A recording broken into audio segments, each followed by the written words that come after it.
Great thrill for me. I'm here tonight to present the Creative Achievement Award to one of my true heroes, Rodney Dangerfield.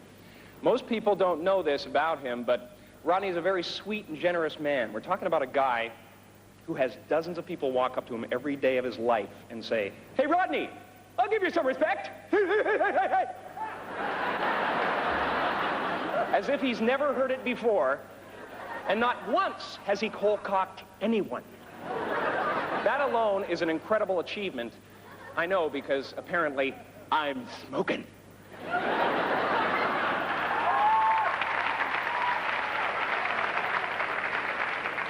He is, without a doubt, as funny as a carbon-based life form can be. His biggest problem is that he fires off brilliant one-liners so fast that by the time you've recovered from one joke, you've already missed the next three. As the owner of Dangerfield's in New York, and through his HBO specials, he continues to be a young comedian's best friend. He even helped discover a young impressionist from Canada who dreamed of, at one time, being the next Rich Little.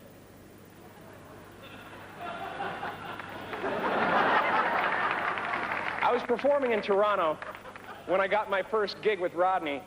He liked my act and he hired me to open for him at Caesar's Palace in Las Vegas. It was a very big deal for me. After that, he took me on tour for a couple of years, and one day I decided to be myself on stage. Well, things got pretty weird after that. I was bombing night after night, but I could still hear Rodney laughing in the wings. Afterwards, he'd say to me, "Man, those people are looking at you like you're from another planet." But if I was making him laugh, I knew I was onto something. One of the most revealing moments about Rodney, though, occurred when my father came to visit me in Las Vegas. My father was a pretty funny guy, and Rodney treated him wonderfully. My father knew him from the Ed Sullivan Show, and I knew him from Caddyshack. Somehow, he had found a way to appeal to every generation. You've got to admire that.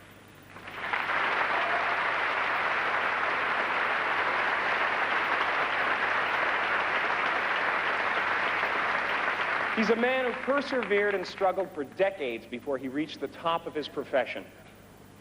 I don't know if anybody here remembers the comedy club era.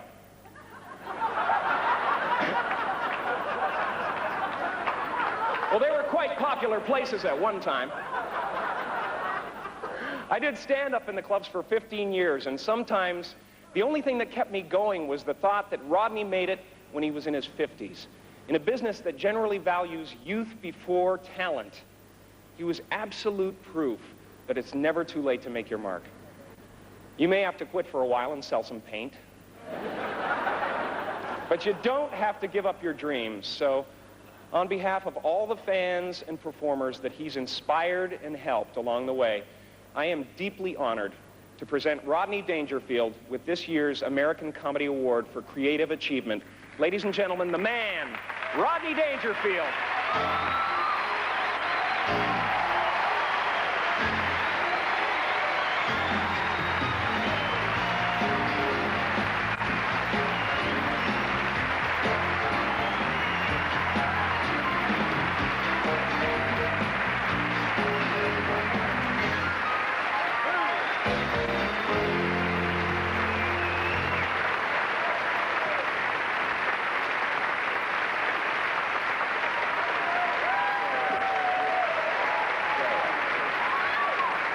I tell you, I'm all right now, but last week I was in rough shape, you know? I mean, the last week, Cisco and Ebert caught my act. They gave me one finger up.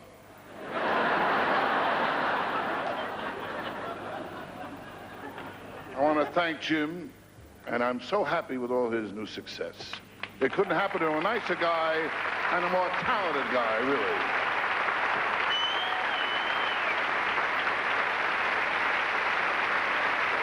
So much.